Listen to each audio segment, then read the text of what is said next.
Hello, everyone, and welcome to a Patreon exclusive episode of Perplexity, a mystery podcast. As always, I am your host, Kadra, and I am rocking a cat shirt today. Just pulled a hair off of my shirt because I'm shedding, as always. What else is new? This is Texas Urban Legends Volume 2. And I thought it would be fun to talk about Snuffer's restaurant. It's in the Greenville area of Dallas, and it's allegedly haunted. There's been some really interesting stories and history that's come out of there.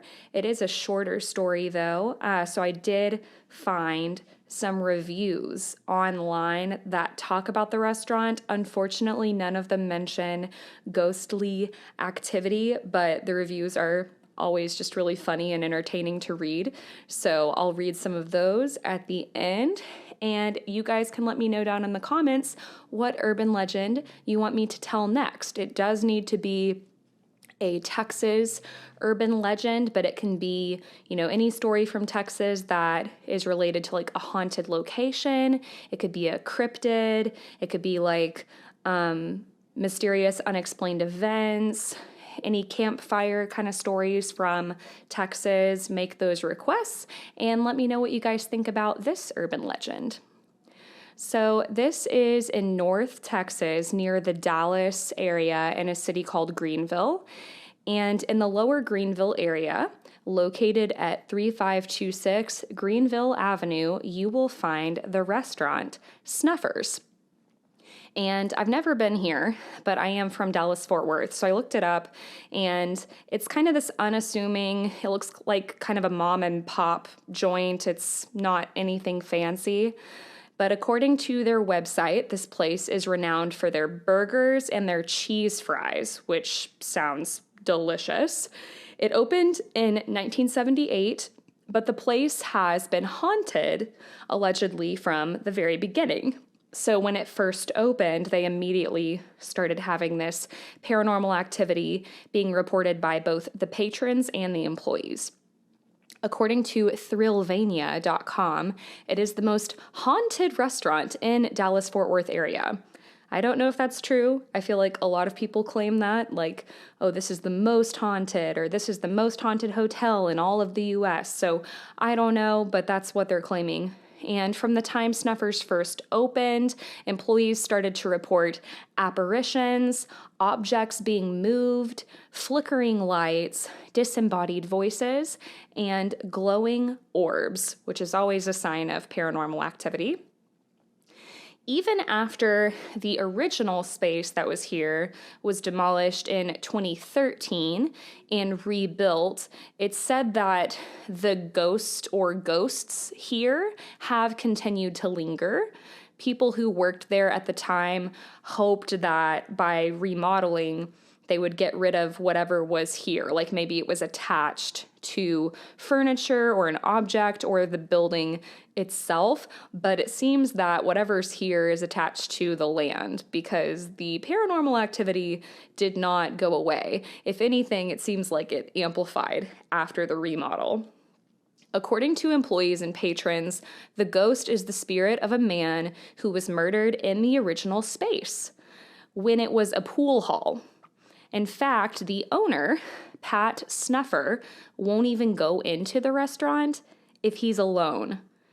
Like, can you imagine buying, he probably poured his life savings into this place. And he doesn't even feel safe enough to go in there alone. That's crazy. So he has to, always have a friend or another employee with him. And he's definitely had some experiences for himself. According to Pat, within a span of 10 minutes, 3 different times, he's claimed to hear 2 men's footsteps. So I guess 2 separate people. I don't know why he's attributing it to male footsteps, maybe like the sound of work boots or something. It didn't specify in the sources.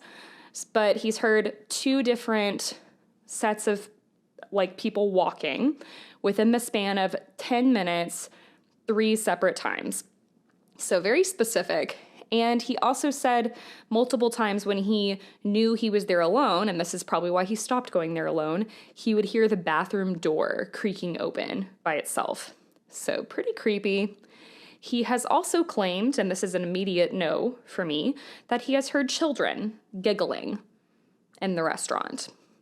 That is always, like, if you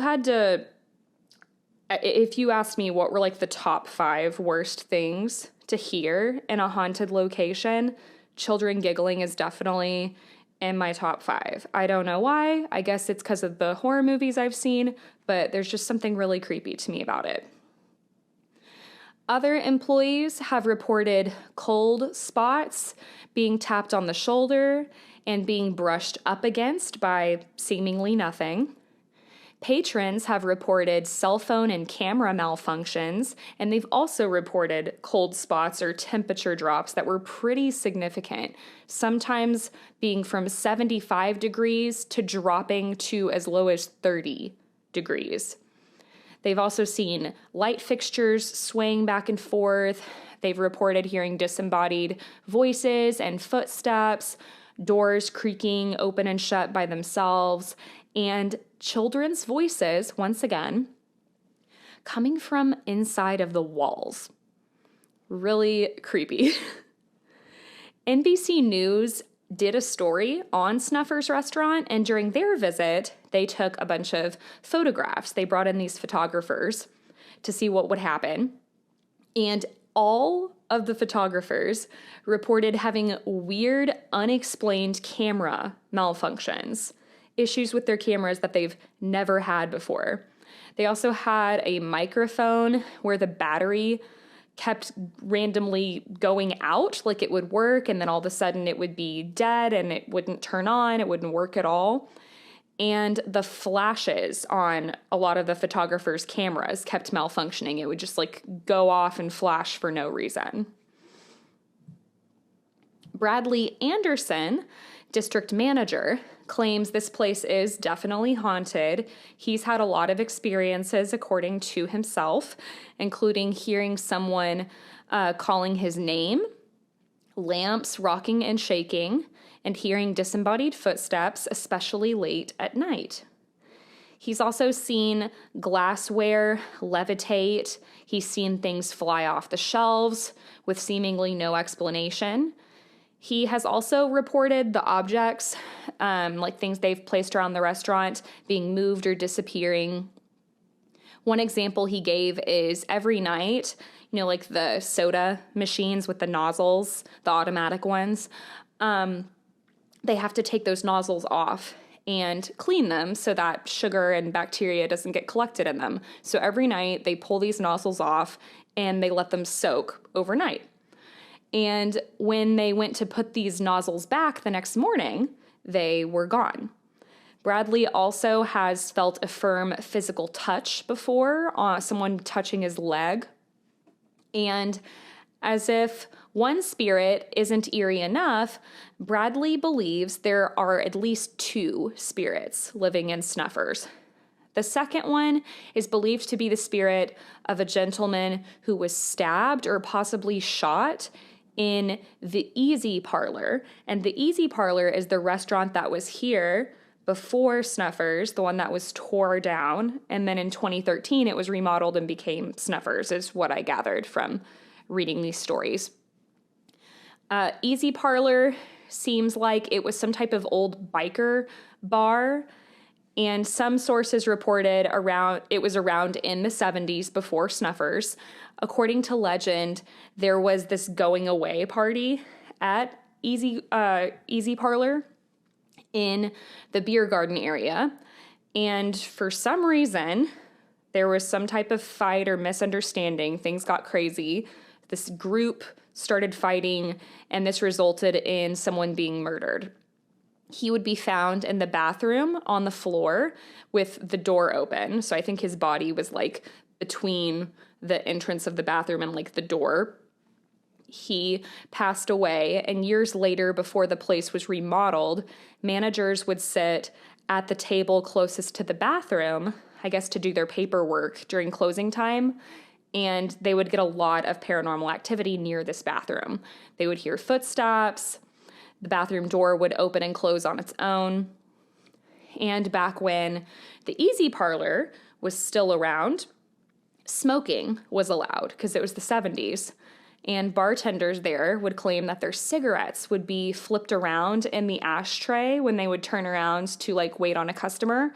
So they would smoke, set it down, kind of, hey, what do you want, whatever, and then go back to their cigarette, and it would be in like a different position than when they left it.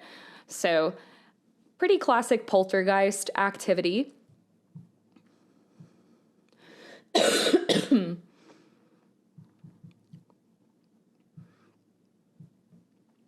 So Steve Cole, a manager, has also reported some weird experiences. One night, he said he was counting the money in the till when he felt someone touch his shoulder and breathe on him. There's also Frank Knight, a former general manager, who has reported he always feels uneasy anytime he walks into the restaurant, which then leads me to wonder why he's managing the restaurant and staying there. Like, that just seems like a terrible experience to have, walking into your place of work day after day and immediately feeling uneasy. One time, a customer told Frank Knight that whatever was in this restaurant seemed to have taken a liking to Frank, because this person claimed they could see this entity following Frank around. One time, a customer snapped a picture of the restaurant's front door, and up towards the top of the door, close to the ceiling, you could see the reflection of this mirror that was inside.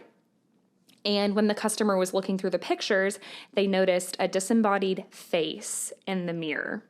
It looked almost like a skeleton, but you could make out a nose, a pair of eyes, and it appeared to be wearing a coat. Corey Holmes, another former general manager, reported one time when they were closing up, they saw a black silhouette just kind of lurking near the bar.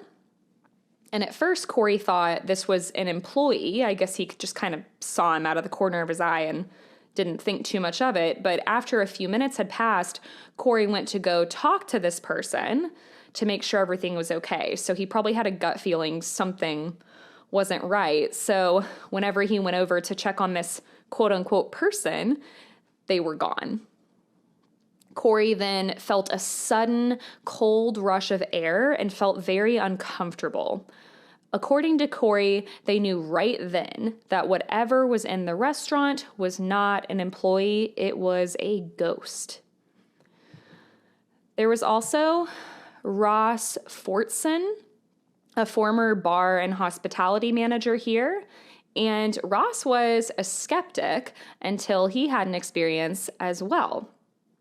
One night, Ross and another manager were closing up.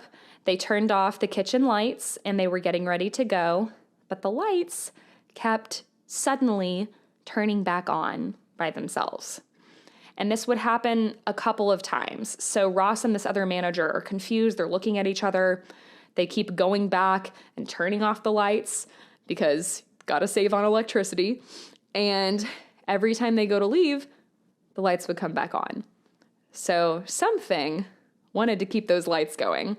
Eventually, Ross and this other manager decided to nope the fuck out of there and just leave the lights on. Probably a good idea.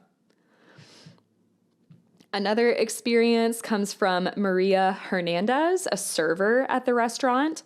She and her friend were hanging out in a booth one time, just eating lunch. She's on her break. And Maria had a straw in her water glass.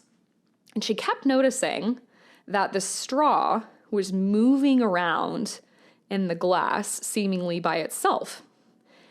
It was like the table was being bumped or something, and this kept happening over and over. So when Maria went to, at one point, grab the straw and try to make it stop, the straw would move away from Maria's fingers.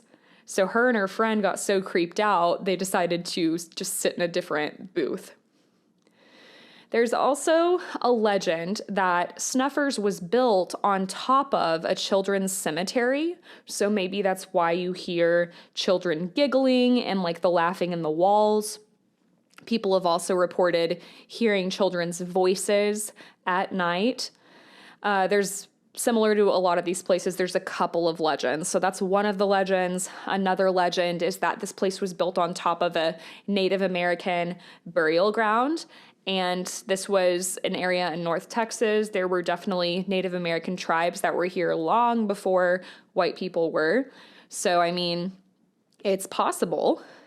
And while these encounters are eerie, it seems like overall, while it is creepy, these ghosts seem to be generally friendly. They generally leave guests and staff alone, only demonstrating mild poltergeist activity. Like they move things around, there's footsteps, you hear some voices, but it's not like they're hurting or possessing anybody or tormenting them. So Snuffers has been investigated several times. Jenny Snyder from the Dallas Area Paranormal Society claims that this building is haunted. They were able to capture multiple EVPs while they were investigating here, and that seems to be the sound of children's voices. So if you are ever in my hometown, give Snuffers a visit, and I will definitely go eat here the next time I'm in Dallas. I love a good burger and cheddar fries, and it'd be pretty cool to see if there's, anything to this place. And like I said, since this story is shorter, I'll read you guys some reviews now that I found online, and we can make fun of them. So let's start with a 5-star review. This place had amazing food, and I am super critical of what I like. I started off with the potato soup, which was perfect consistency and had great flavor. The potatoes were cooked just right, not too mushy or crisp. I think they meant mushy. Not too mushy. Onion rings are super thick and good. However, they were a little underfried, and the batter tasted a slight doughy in couple spots, but not many. They were still very delicious and edible.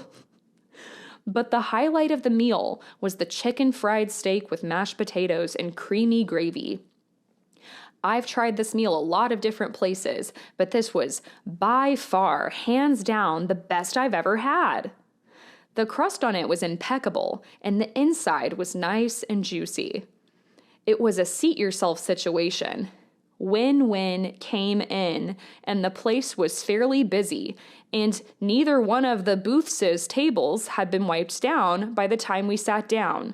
But someone did come over and take care of that, parentheses for our table, a couple minutes after we sat down.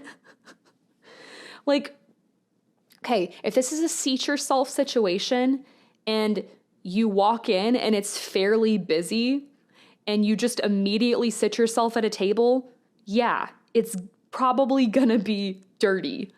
But as soon as they went to go sit down, it was already clean. It's why are you even mentioning that? You know what I mean? It's people just notice the weirdest shit. This is still a 5-star review, but I'm just and the way that they break down every single aspect of the food, it's how do you even remember that? I noticed the same thing happened with another customer in other booth. Other than that, and couple undercooked onion rings, this is definitely a place that has everything going for it. I only did 3 stars for atmosphere. Oh no. Because of the table situation. And that there was a huge part in the restaurant that had one particular lady that was laughing so loudly that reminded me of a hyena. Parking. Parking spaces are pretty tight. And that's the end of their review.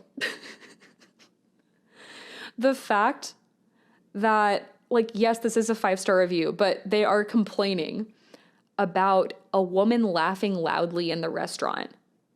What do you want Snuffers to do about that? Do you want them to walk up to a customer and say, "Hey, shut up"? What the hell? What the hell? Oh my God. Okay. So let's read a 4-star review.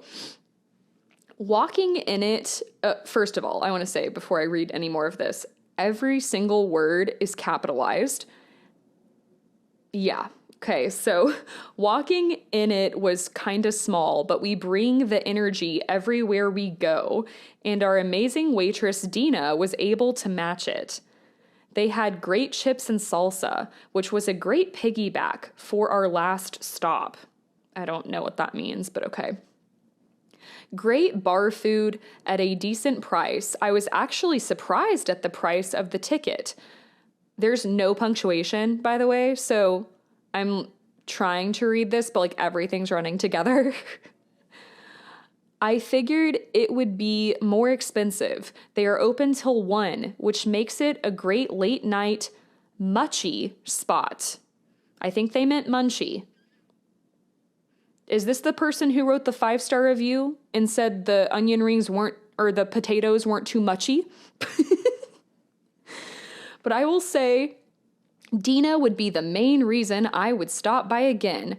Y'all stop by, show her some love, and tip your waitress. Heart emoji, firecracker emoji.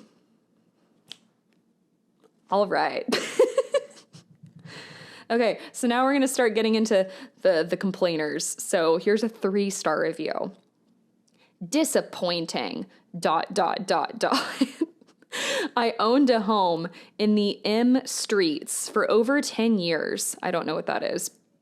And I owned a food trailer. Oh, okay. So this guy knows what he's talking about. Got it. I've eaten at Snuffer's a lot. Capital letters. I ventured from my traditional burger and tried the patty melt. No seasoning at all. Capital letters. Seriously, ...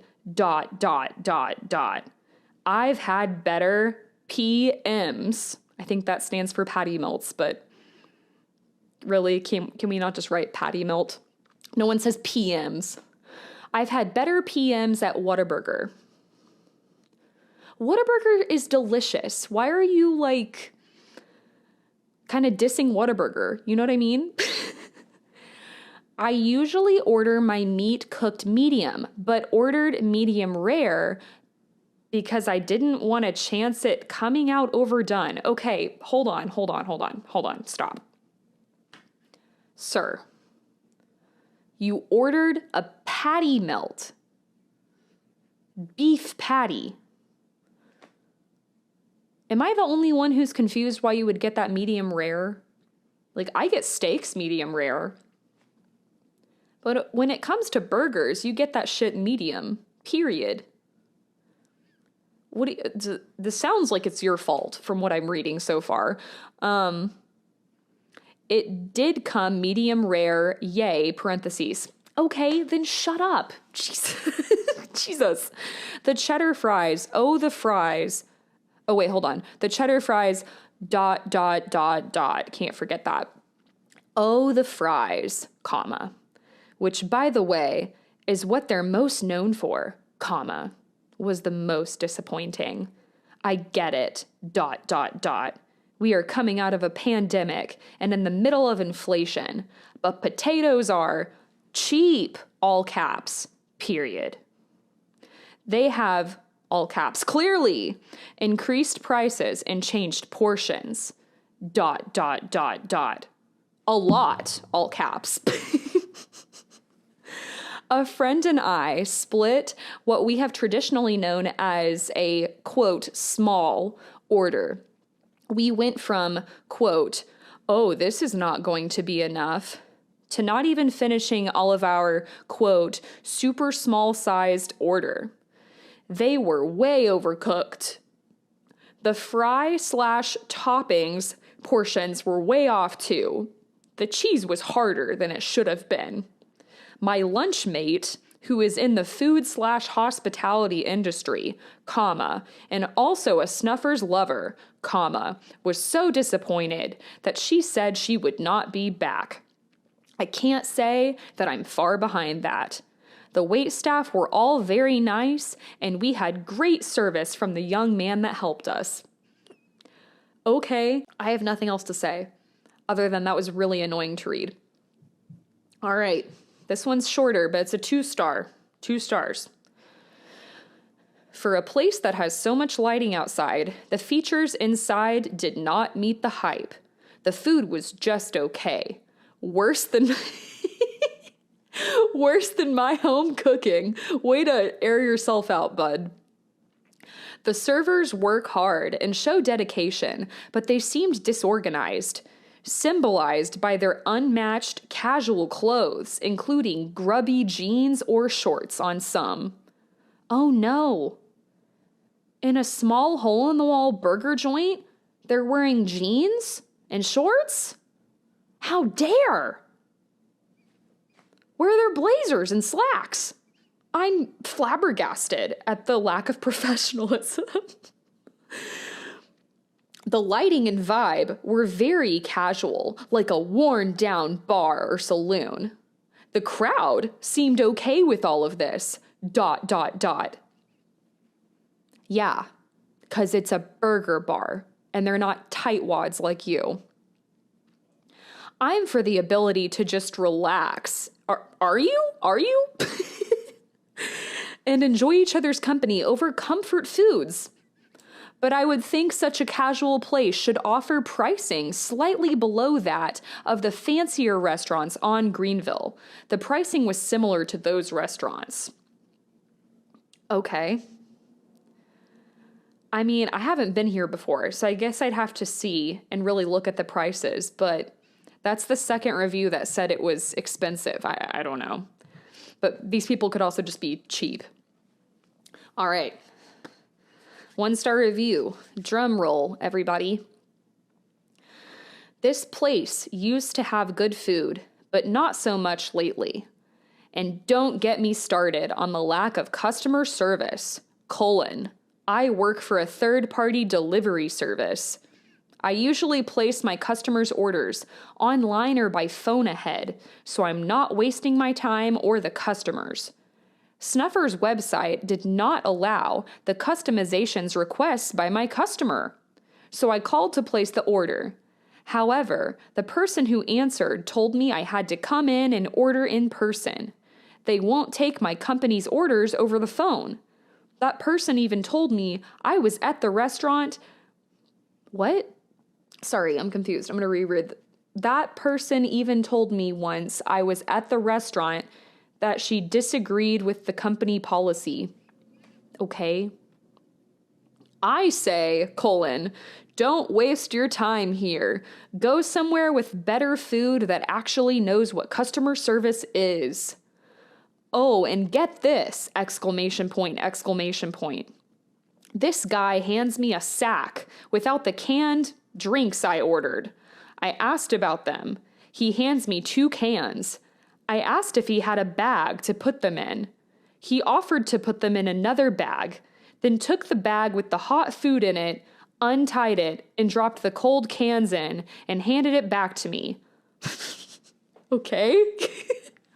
Appalled doesn't begin to describe my reaction. That's the end of the review. Okay, I feel like we need some better adjectives for putting everything in one bag. How are you appalled that he put cans in a bag with your... Yes, I get what he's saying, like it's warm food and you put a cold drink in there, it's going to make the food cold. Whatever, bro. Like, if you're that triggered, then take them out of the bag. Or like, here's a thought. Put the bag in your arm, because there's holes. Put it on your arm. And carry the cans. Is that too hard to ask? All right. So like I said, no mention of ghosts in the reviews, unfortunately. I searched for different keywords and scrolled through, couldn't find anything, but I thought those would be entertaining to make fun of. Let me know, like I said, what Texas urban legends you want to hear next.